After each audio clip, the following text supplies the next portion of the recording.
Hello everyone, Sire here. Thank you so much for joining me. I am on the Trinity Stamps YouTube channel. Today we will be making a birthday card. I'm going to try to make it more masculine for the Father's Day that is coming in June. So I have this You Take the Cake die. This creates a standalone slice of cake, and you can have your icing, and there's a layered candle. And there's also some fonts here, letter dies, that can create your own sentiment, which is, so it's a really nice die set to have on hand. It also pairs well with the Pear Blossom Press's blowout candle light. If you're not seeing that, that's really cool. I'm also going to bring in the Time Warp letterpress die. I'm going to play with some non-conventional inks, and when I say that, I just mean not the Spellbinders ones that are meant for this. I'm going to be using a glittery one from Lisa Hortons, and you'll see that shortly. So get comfortable, sit back, relax, and let's make a card. The first thing we're going to do is work on our background. So I've grabbed the letterpress die, which is a glitter plate, and I'm bringing in the letterpress to ink it with some metallic gold ink from Lisa Horton. What I'm going to do is position this on the magnetic platform, so the die sticks to it quite nicely. I'm positioning it in such a way that it's nice and straight, and then I place my cardstock on top. I put some tape on the back of the cardstock, so when I put the lid down, it sticks to the lid, and it is now ready to ink up. I'm going to be using the Lisa Horton's metallic gold ink. I'm hoping this creates a nice shimmer. You can also foil with these if you'd like to do that instead.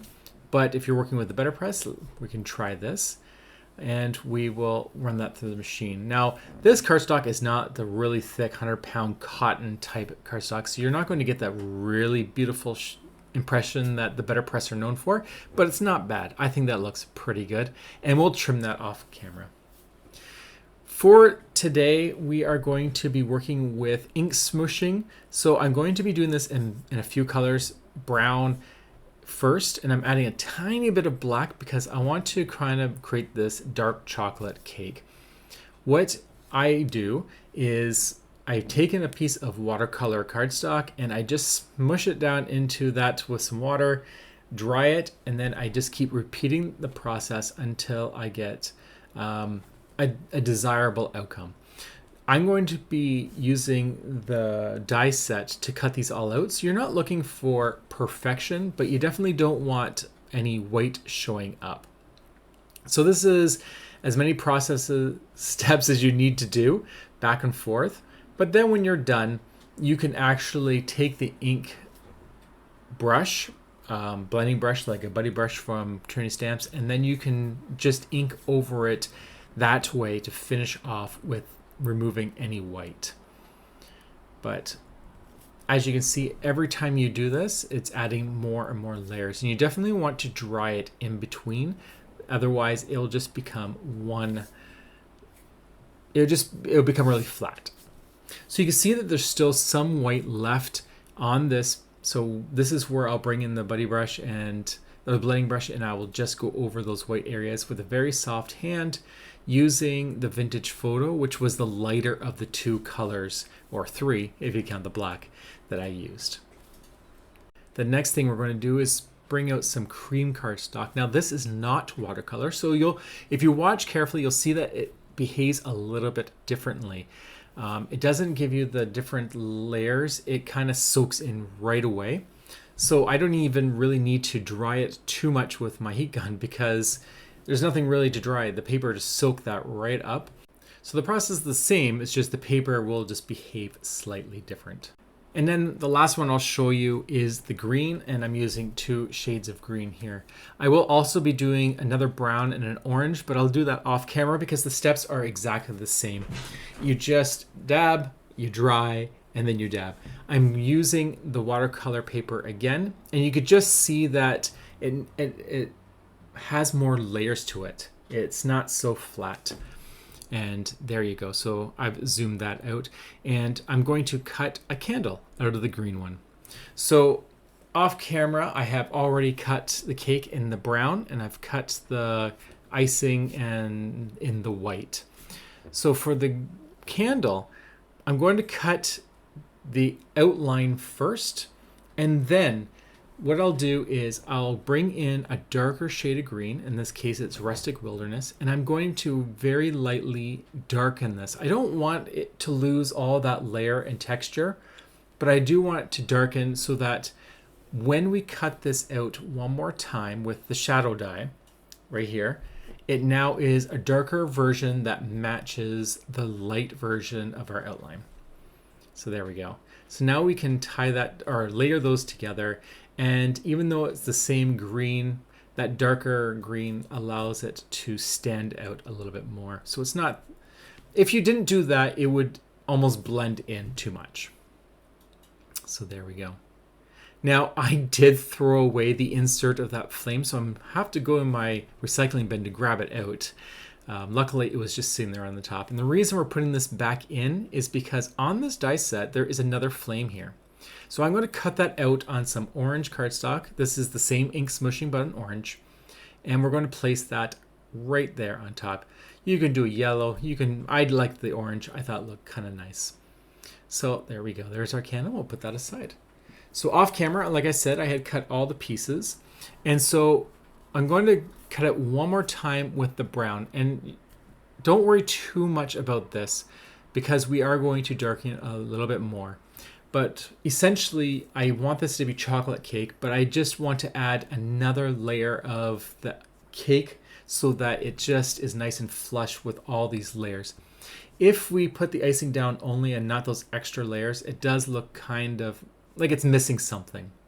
And you'll see potentially what I'm talking about, like when I finish with this icing layer. It's just a little bit bare. So what I'll do is I'll fill in those 3 slots with the same brown, but I'm going to darken it a little bit so that it creates a tiniest bit of definition, like a difference, but it's still chocolate. Off camera, I've also cut the shadow layer in white of this icing or whipping cream. It kind of looks like whipping cream, but I think it's like dallots of icing. And that just ties it in. I didn't do any ink smushing on the white. I think the white is hidden enough that you don't really need it. And then we'll just glue that right down to the top. This is almost reminding me of like a cream cheese icing. It's looking quite delicious. What I'm going to do is grab my darkest brown. This is almost like a reddish brown by Pink Fresh. And I think that looks a lot better. We'll just make it really dark, but it's just going to be very subtle. So when you're looking at it, it's just enough you can tell that there's something there. And but it's not going to be so different from the brown that we were working with for the whole background of that cake slice. So you see right there. So when we get it in there, you'll see the difference.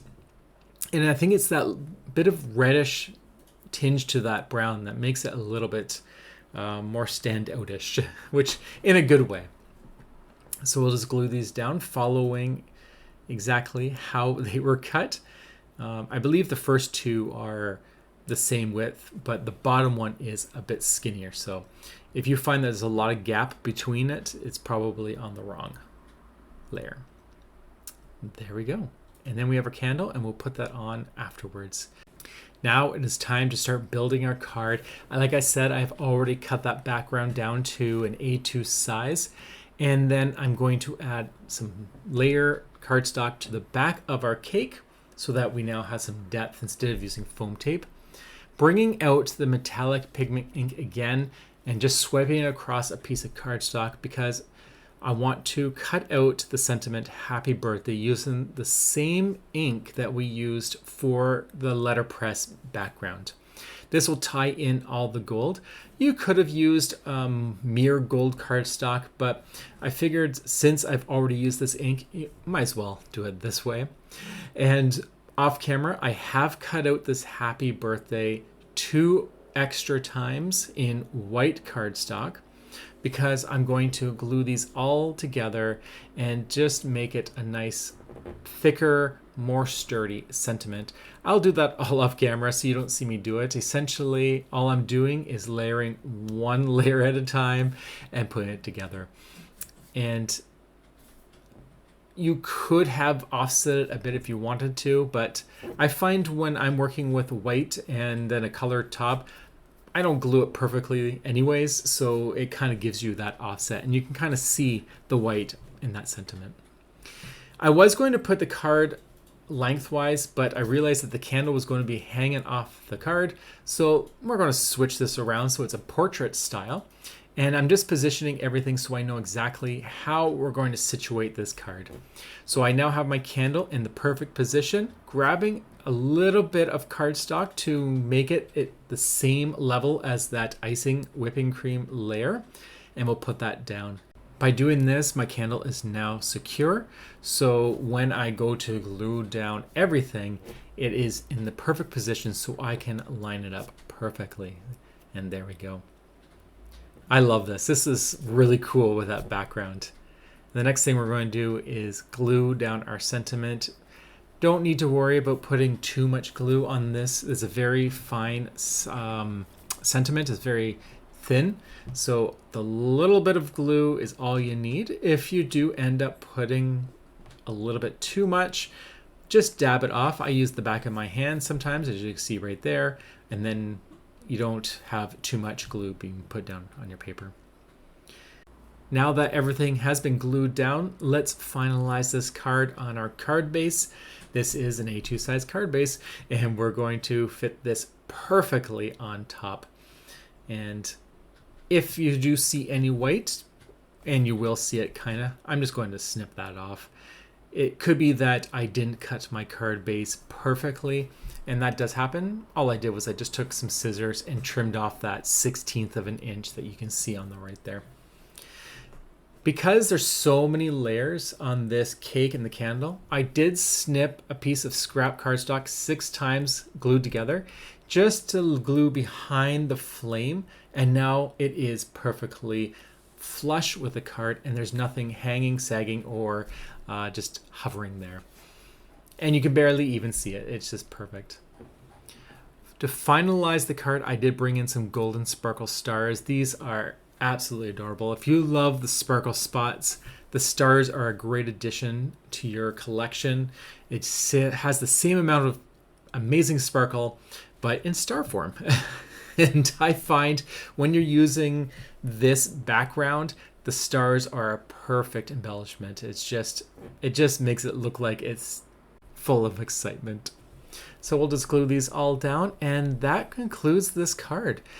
I hope you enjoyed this. It's been a lot of fun creating this card using the different products for Trinity stamps to make a birthday card.